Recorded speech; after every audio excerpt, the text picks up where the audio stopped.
Eu gostaria de começar esse vídeo pedindo muito aquela força de vocês para a divulgação do canal. Compartilhe esse vídeo, deixe seu gostei, ative as notificações, o comentário e se inscreva no canal. Essas pequenas atitudes, essas pequenas coisinhas, deixa eu arrumar a câmera aqui. Essas pequenas coisinhas, elas ajudam demais, fortalecem demais aqui o canal, principalmente o crescimento dessa nossa comunidade de reflexão. O YouTube percebe que esse é um conteúdo de qualidade e divulga esse conteúdo aqui dentro da plataforma. Então se inscrevam, ativem as notificações, fortaleçam aqui o canal, fortaleçam essa nossa comunidade de reflexão que tem se tornado cada vez mais forte, que é o canal do Professor Leonardo. Vamos ver se até o final da semana a gente consegue atingir a marca dos 29 mil inscritos. Falta um pouquinho mais ali de 150 inscritos. Vamos ver, a gente vai conseguir atingir essa marca. E uma coisa que eu sempre falei ao longo de 2019, eu sempre achei isso e continuo achando, é que Lula, o ex-presidente Lula, é uma figura política genial. Lula, ele é politicamente genial. Ele é uma pessoa que está, um político que está muito à frente das esquerdas por conta da sua percepção, da sua capacidade de analisar e principalmente da sua capacidade de sentir a política. Lula tem uma espécie de feeling político muito mais aguçado do que qualquer outro político que a gente tenha noção. Temos conhecimento hoje em dia. Sabe uma mosca que ela tem os pelinhos que parece que quando você vai chegar perto para dar um tapa e matá-lo, ela foge? Porque ela tem pelos sensoriais. E Lula é basicamente isso. Ele sente, parece que a política, os ares políticos em cada pelo do seu corpo. E por que eu estou dizendo isso? Porque nós tivemos duas reportagens que foram praticamente simultâneas. A diferença é de horas de uma para a outra. Uma reportagem foi ambas da Folha de São Paulo, né, da UOL e Folha de São Paulo. O UOL pertence ao Grupo Folha, né? Uma reportagem que fala o seguinte, do dia 4 de janeiro, recente, né? Atitudes opõem Bolsonaro a evangélicos. Líderes não o consideram membro. Isso no dia 4. No dia 5, poucas horas depois, sai no painel da Folha de São Paulo: a pedido de Lula, PT cria núcleos evangélicos nos estados para buscar apoio na base religiosa. Então perceba que parece que é uma enorme coincidência, mas um dia após ter uma notícia negativa a respeito dos evangélicos sobre Bolsonaro, Lula já tem uma ideia de montar uma base, núcleos evangélicos para fortalecer o PT. Mas a comunidade evangélica, como eu falei, ela é, como eu já vinha falando, ela é uma comunidade muito forte para Bolsonaro. Os evangélicos, eles apoiam Bolsonaro e são daquele grupo, depois os empresários, o grupo que tem o maior grau de confiança no presidente da república, são os neopentecostais. E agora, em 2020, nós vamos ter um novo censo do IBGE. O último foi feito lá em 2010, então já está há 10 anos desatualizado. E é muito possível que agora, em 2020, a gente tenha uma atualização dos números do IBGE mostrando que o neopentecostal, o protestantismo, as religiões evangélicas ultrapassaram o catolicismo e agora é a religião, são as religiões, enfim, com o maior número de fiéis no Brasil. Vai ser a religião predominante no Brasil. Alguns já falam que ela já é por conta do número de católicos que não são praticantes, mas possivelmente agora em 2020 os números oficiais vão mostrar isso. E é um número que vai oscilar entre 40 a 50 milhões de pessoas. Então é um número bastante considerável e esse é um número que elege um presidente. E Bolsonaro tem um apoio evangélico bastante considerável, como foram mostrados nas pesquisas de grau de confiança do eleitorado da população brasileira com o presidente Bolsonaro. Bolsonaro, ele tem feito muitos e muitos acenos para a comunidade evangélica, porque ele acha, e ele tem razão nesse ponto, que com as igrejas evangélicas ele não precisaria ter capilaridade eleitoral, ele não precisa ter palanque regional porque com prefeituras, com vereadores, porque ele pode substituir isso com as igrejas evangélicas. O que é palanque regional? O que é capilaridade política? É você ter prefeituras do seu partido ou prefeitura de partidos aliados, vereadores, pessoas que possam abrir as portas da cidade para que você possa chegar, fazer um discurso, fazer um bom governo. Então, o meu prefeito ele é do mesmo partido do Bolsonaro, o meu prefeito faz um bom governo aqui, possivelmente Bolsonaro, porque é do mesmo partido, vai fazer um bom governo lá. Então eu voto, ele recebe, olha, fiz um bom mandato aqui, estou recebendo Bolsonaro, então ele também vai fazer um bom mandato como presidente. Esse tipo de situação. Bolsonaro não tem isso. Porque o PSL era um partido muito fraco antes da chegada de Bolsonaro e agora ele não tem partido. E dificilmente ele vai conseguir lançar uma aliança pelo Brasil, para disputar as eleições de 2022, para disputar as eleições de 2020. Então Bolsonaro vai mais do que nunca precisar das igrejas evangélicas, porque em cada cidade você tem uma igreja evangélica na qual o pastor pode fazer campanha para Bolsonaro. É claro que o Malafaia diz que ele não quer misturar a igreja com a política. Ele não quer aparelhar a igreja como sendo um palanque para o presidente. Mas os pastores, eles podem ter a opinião política que eles bem desejarem. Então, na verdade, fica basicamente elas por elas. A ideia de Bolsonaro era justamente utilizar as estruturas das igrejas evangélicas para conseguir as assinaturas necessárias para lançar o Aliança pelo Brasil. E havia essa discussão, havia esse tipo de negociação para mobilizar os evangélicos para conseguirem essas assinaturas para lançar o Aliança pelo Brasil. O próprio pastor Marco Feliciano, que também está sem partido, ele foi expulso do Podemos, ele já dizia que tinha intenções de ser um vice-presidente de Bolsonaro nas eleições de 2022.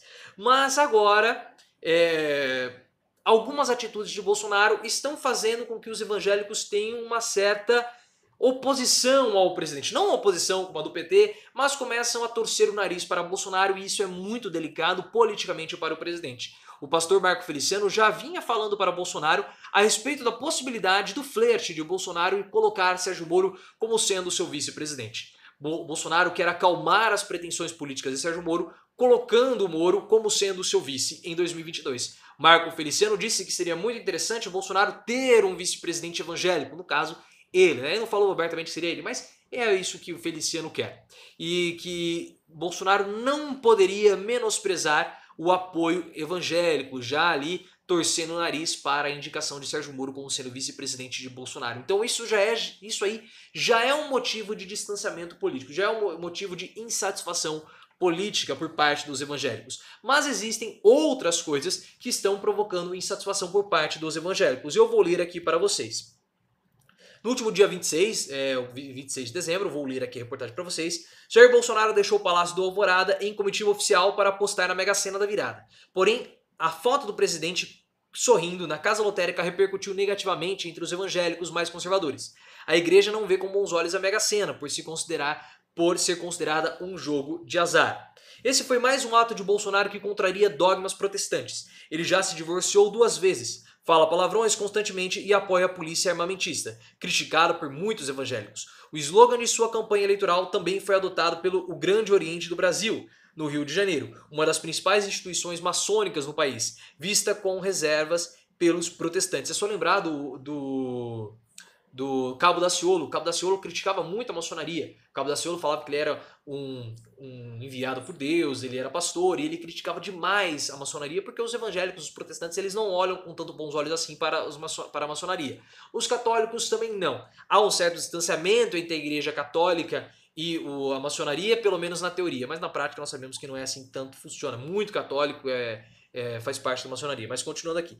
Bolsonaro é católico, mas flerta com a igreja evangélica e, consequentemente, com este eleitorado, muito disputado por políticos. Ele chegou a ser batizado no Rio Jordão, em Israel, por um pastor da Assembleia de Deus em 2016. No ano passado, o Bolsonaro compareceu a diversos cultos e tem garantido que indicará um ministro do STF terrivelmente evangélico. Apesar disso, o presidente do Conselho Político da Convenção Geral das Assembleias de Deus, Eliezer Secom, disse ao UOL que o Bolsonaro não é considerado membro da igreja. A Assembleia de Deus é vinculada à CGADB, que foi essa sigla que eu falei, tem 30 milhões de membros no Brasil, 140 mil pastores em 59 convenções afiliadas em todos os estados brasileiros. A representação no Congresso Nacional é composta por 16 deputados e 3 senadores. Então perceba que a força da igreja evangélica, a força do protestantismo no Brasil é muito grande. É um eleitorado considerável que é muito disputado e Bolsonaro tem uma confiança muito grande por parte desse eleitorado. Esse eleitorado confia em Bolsonaro, mas perceba que há pontos ali de atrito. Daí eles vão falando, continuam falando aqui sobre o Bolsonaro, e aí enfim.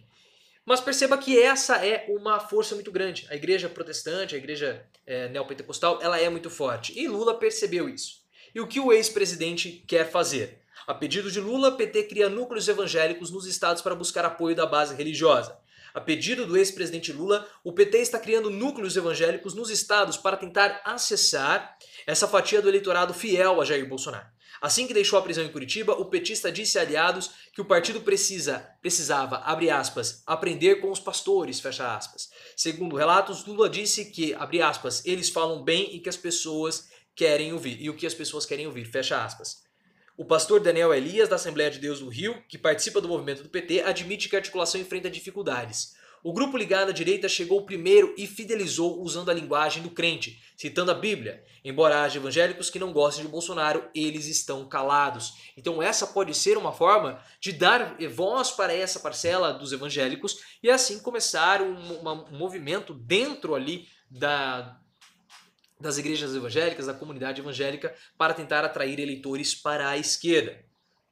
A avaliação de petistas é que as conversas com as cúpulas das igrejas estão fadadas ao fracasso. A maioria se alinhou a Bolsonaro, mas é possível abrir diálogo com as bases. Eles creem que há espaço para mostrar aos evangélicos, principalmente aos que vivem nas periferias, que há valores em comum com a sigla. Isso é verdade, né? Os valores dos cristãos não combinam com o Bolsonaro. Eles combinam muito mais com os valores da esquerda do que com os valores da direita. Respeito, pregação do amor, redução da desigualdade, processo de igualdade, respeito a todos. Isso são valores da esquerda, quando você começa a ver. Mas parece que aquele discurso, e o Ciro Gomes tem razão, aquele discurso do identitarismo, valores muito caros para os evangélicos, assuntos muito caros para os cristãos, distanciaram a esquerda das bases religiosas. E isso foi o que acabou minando todo esse apoio dos cristãos com a esquerda. O próprio Ciro Gomes fala isso. Nós temos que tomar muito cuidado na hora de falar os nossos projetos, na hora de falar as nossas ideias, porque alguns assuntos que a esquerda defende, algumas bandeiras que são defendidas pela esquerda, são muito caras para essa parcela da população. E nós temos valores muito mais próximos com eles do que a direita tem, por exemplo. Mas há esse distanciamento entre o discurso de Bolsonaro, um discurso armamentista, um discurso violento, um discurso intolerante que não tem absolutamente nada a ver com os valores católicos, com os valores cristãos, mas esse grupo está mais próximo de Bolsonaro do que próximo da esquerda. Então Lula tenta reaproximar a esquerda, principalmente o PT, desses grupos religiosos, o que Ciro Gomes já estava falando desde o começo de 2019. Ele até mesmo culpa o identitarismo, esse grupo da lacração, como sendo responsável por ter distanciado a esquerda dos grupos religiosos. Se você concorda com o Ciro Gomes, deixa aqui nos comentários. Mas eu vejo essa movimentação política de Lula uma movimentação interessante, é necessária, porque, como eu falei, os valores da esquerda são muito mais alinhados com o cristianismo do que os valores da direita. Mas eles estão dominados pela direita que veio e fidelizou essas pessoas antes. E os evangélicos, eles são fundamentais para as eleições de 2022. Então é um movimento político do Lula inteligente. Como eu falei, Lula parece que é um gênio da política, né? Um dia após, poucas horas após, melhor dizendo, ter saído uma notícia a respeito de um atrito entre Bolsonaro e os evangélicos, Lula quer já fomentar, já quer começar a criar, já quer restabelecer o diálogo com as bases religiosas. E o que era algo que o Ciro Gomes também vinha falando há muito tempo. Mas o que você acha disso? É necessário? É desnecessário? Como que a esquerda poderia se reaproximar das bases religiosas? Eu gostaria muito de ouvir a sua opinião a respeito desse assunto. Deixa aqui nos comentários e também me siga no Twitter, @profileoficial.